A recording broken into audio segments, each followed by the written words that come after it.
Hello. Now, our guests today, we have two of them from the group. The others are somewhere. This is John and Frank, the Searchers. The Searchers, remember the Searchers? They're still going. When was it? Sweets for My Sweet? 1963, number one. Number one, 1963. August. Yeah. How old are you then? 7. You said 7? No, I was No, 7. 3. You were 7. You were 7, yeah. I was born in 1959. I'm not any good at arithmetic. Well, you're still rocking away, and you've got a big concert coming up on Sunday, is that right? Hippodrome, yes. And that is for... It's for the Royal Marsden Hospital, a new wing, I believe. Now, why have you espoused that particular charity? We were just asked to do it, and we said it's fine. I think kids' charities are, they're especially dear to people. I think both ends of the spectrum, young kids and old people, they're the people who are dependent on everyone else, I think. Absolutely. Well, there's none around here older than you lot and me lot. Yeah. You're going to play for us later, aren't you? Yes, we are. Lovely, that's very nice. We've been hearing your music this morning. It's been fantastic. We're talking By the way, I do remember the Searchers. They were number 23A in the jukebox in the cafe in Ballycastle, Main Street. And if you had a little nail file, you could get the record playing without a 6mm bit. Well, this morning we have as our special guest one of the most famous bands of the 60s. At one time, the Searchers rivaled the Beatles for popularity, and they're still playing together. This Sunday, they're appearing at London's Hippodrome in what is described as the greatest blues, soul, rock and roll revival ever. Before they tell us more about that, let's have just a taste from those very early days. Everybody stops and stares at my baby when she's walking down the street.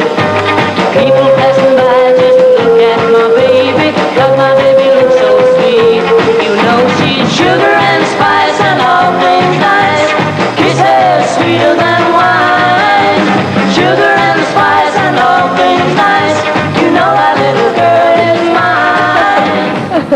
What do you make of that looking back all those years? The suits, the hairstyle. I think it's great. It really is funny. It was an advert for British wool. Was Really? it? All the suits we had on there. Did they consciously, because we hear a lot about image building these days, but going back to the 60s, did you have someone who took you and said, you're going to wear this suit and that hairstyle? And The Beatles did. I mean, the Beatles were like the Rolling Stones at the beginning. They were very scruffy, long hair, the whole bit. But Brian Epstein, when he took control, he made them wear suits. But we wore suits before then anyway. We were the clean-cut lads.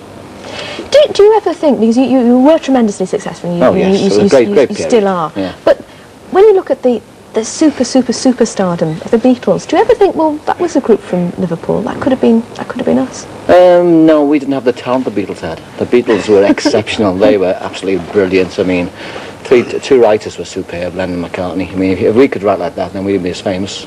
But they were exceptional, really. If they hadn't made it, no one else would have, not to the same extent.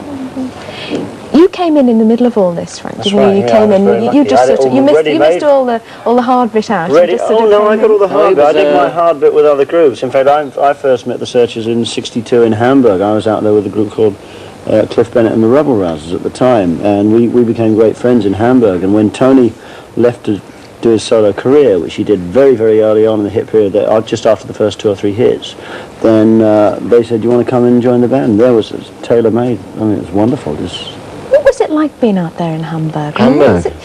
Well, you couldn't really tell on television what it was like. I mean, was it really kind of Sin City? Oh, yes, Yeah. it was. It still is. Much We're more. going out there in 2 weeks' time. But it was sin with a You haven't charm, had though. enough. Well, look, shh. It was sin with a charm. If you go to Hamburg now, it just actually looks very seedy. Same. Yeah, it looks seedy. But in those days, you had all the same kind of things. It was full of pornography and sides of life that we just never ever seen before. But there was a kind of camaraderie and a friendliness about it. Yeah, there were lots of bands out there. There was Jerry and the Pacemakers, ourselves, the Beatles, Fallons and Flamingos, Undertakers, all these Liverpool bands, Cliff Bennett, Rebel Rousers. That was great fun. It was like being on tour with a crowd of footballers. Yeah. But if you go back now, I mean, you've got all those memories of when it was very fresh and exciting and everything was beginning to happen. Yeah. But what about when you go back now? And you've seen a lot of the world, a lot's yes. happened to you, a lot of water under the bridge. Can it mean anything to you now? We see more of the world now. Yes, we do. Yeah, we get more time now. Yeah, we we've been just come back traveling. from the States, and we saw more of the States this time than we saw on the big tours. And in fact, we go back to the States on the 8th of October to do a nationwide tour, coast to coast, starting in Madison Square Gardens and finishing at the Universal It's quite Theatre. amazing, really, isn't it? And After then- 25 years, 60s music still going strong. And It's you've amazing. hardly paused for a breath, and you were at Blazers last night. Well, yeah, That's right, Blazers. yeah, and tonight as well. We've been there for 3 nights. Last night was great. We had no sleep, by the way, as well. With the Tremolos, by the way, with the Tremolos, That's 60s right. band. They're indestructible, these guys, Frank. Quite I right. think we'll talk some more later. Okay. Frank. Okay. The Searchers Is also with us, and you've joined in this. You're going to be playing on Sunday. How did you get involved? Gladly. Purely by speaking to people at the Hippodrome. They said they were going to have this concert for the charity. And of course the charity is one that's very moving kind of thing. Where kids are concerned, you know, obviously it's a strong emotional appeal, and we're only too pleased to help. It's a vast undertaking. So the Searchers are going to be there. Who else will be at the concert? I had to bring a list because there's so many. There's a whole list. I mean, this is the bargain of the century, folks, if you're coming to this this concert. Because I tried to remember them all, but there really are so many, and this is really going back, way back. Emile Ford, we've got Mike Berry, the Nashville Teens, Brian Poole, the Trogs, the Fantastics, Desmond Decker, Brian Auger, Billy Davis, Chris Farlow, Farron's Flamingos, Hines, the Mersey Beats, Paul Jones, Tom McGuinness, PJ Proby, Edwin Starr, the Undertakers, the Vernon's Girls, I can't stop now, Jet Harris, God. Gino Washington, Zoot Money, the Persuaders, Greg Brown, the Shine, Lizek, Dennis Buell and Black Cat, and others. How much And are the us. tickets? £6 if you buy them in advance at the Hippodrome, or £8 on the door. And what time does it start? It goes from 2 o'clock right through till midnight, so it's an all-day thing. Bring your lunch. You were asked to get involved in this, Yeah. and you say that you're keen to get involved in charities that can help kids like Simon. Do you know a lot about the charity, or is it just something you're doing? I know what I've been told. When we were asked to do it, we bothered to find out. Most of the stuff that you just told are the facts that we know. I know that Simon has been without a bed when he's gone for treatment. Was it 2 or 3 times now, is it? That's right, yes, just because of the sheer numbers of referrals to the Marsden. They've got the same beds now as they had 13 years ago, but treatment has improved dramatically in that time. What was it like, Simon, when you went into hospital and they had no bed for you? So what happened then? I had to go home. You had to go home, and then what happened when you went home? So he said, why is he home? And I said, because there's no bed. And Daddy said, what do you mean there's no bed? And there wasn't one for you, was there? But hopefully, people like Frank from the Searchers are going to try and raise some money. What do you think of that? You've got to say hello to Jane. You've got to say hello to his Who's nurse. Jane and Paula and Jane's Pauline, the haven't you? Jane's the sister at the hospital. He promised to say hello. I didn't. Yes, you I did. didn't have to say hello to Paul and Pauline. Well, you can anyway if you want to, you know. There's said no Jane's- stopping you. It's fine, though, Jane's a sister, you see, so... It sounds a great place. Simon's dad's just been describing the whole place to us, and apparently it's an amazing place, and the whole technique of treating the people and looking after them is immensely different from hospitals that you remember It's in the obviously past. made a lot of difference to young Simon he's here. coming along marvellously, you know, thanks very much to the staff at the Dual Award and the Royal Marsden. But the people out there have got to come. That's the That famous 60s group, the Searchers. Once rivals of the Beatles, they developed into one of the most important groups from the Mersey boom of the 60s. Still playing together, they're appearing on Sunday at the Hippodrome in a great rock concert in aid of the Royal Marsden Hospital, as we heard earlier. But before they tell us more about that, here's a taste from one of their very early hits, Sugar and Spice, and all things nice. Everybody stops and stares at my baby when she's walking down the street. People passing by just look at my baby, but my baby looks so sweet. You know she's sugar and spice and all things nice. Kiss her sweeter than wine. Sugar and spice and all things nice. You know that little girl is mine. Hey John, you all look pretty miserable, those of you who were there in that clip there. We were Why? actually, because we didn't like the suits and we didn't want to wear them at the time. We had a big fight in Pie Studios when they wanted us to do it, and we didn't. You can see by all our faces, we hated the sight of each other there. We just didn't want to do it because the suits were dreadful. I can see that. Well, you've got young Spencer sitting there. Not young. What are you doing with all this motley crew? Has-beens. You've not long joined, have you? You've not long joined. Yes, the Searchers. January I joined, yes. Why? Money.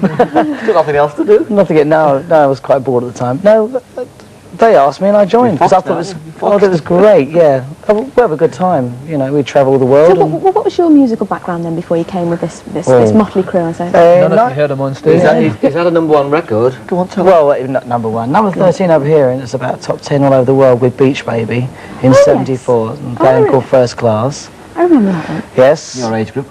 Like my age group. Now, we talked a little bit before. You're still all together, and I'm sure this is a question that you're asked most often.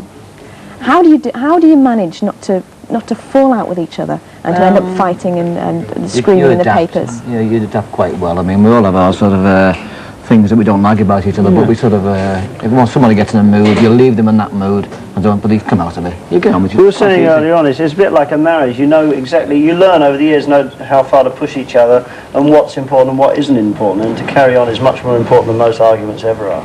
What don't you like about John, Frank? He's changed a lot. He used to be very moody. He's not anymore. He's a changed man. We get on better than ever, actually. I think it's age. Very well. Billy, when did you join the group?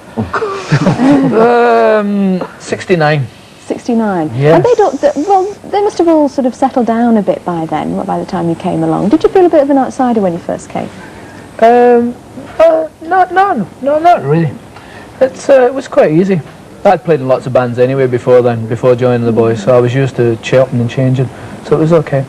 Now you're off all over the place touring. Oh gosh. What sort of age group is the audience? Is it sort of new people you're playing to, or is it the ones that knew you in the 60s? It's mums and dads bringing the kiddies. Yeah, I mean, don't forget the third of the population in Britain are over 40. No. That's true, yeah. I read that in the paper. John's one of them. Anyway, I'm one of them, yes. So you get them bringing the kids. I mean, we played Blazers last night, and the audience was very mixed. There's young kids. And, I don't think there's any age group that the 60s music doesn't actually touch, affect. Do you play, obviously, you must play all the big hits from the very early days. Do you go in for new stuff as well? Yeah, particularly in 81 and 82 was a very important time for us because we had two albums that were so highly thought of. Didn't get any hits out of them, but I mean it did us an awful lot of good amongst the kids that were around, particularly in America. If we go to the States now, you have to do the hits, but the requests are much more for the newer stuff. It's strange to imagine, but it's absolutely true. You're going to actually do an oldie for us later. Which one is it? Sweets for My Sweet, the very first #1. Well, we'll look forward to listening to that a bit later. Thanks for the moment. Get a good few coffees down you. Clear the old throat. We'll look forward to that later. And Frank's over at the other side of the studio now. The Searchers have been with us throughout the morning, and a little while earlier you were laughing about appearing in suits and things. We can't help ourselves, it just comes automatically.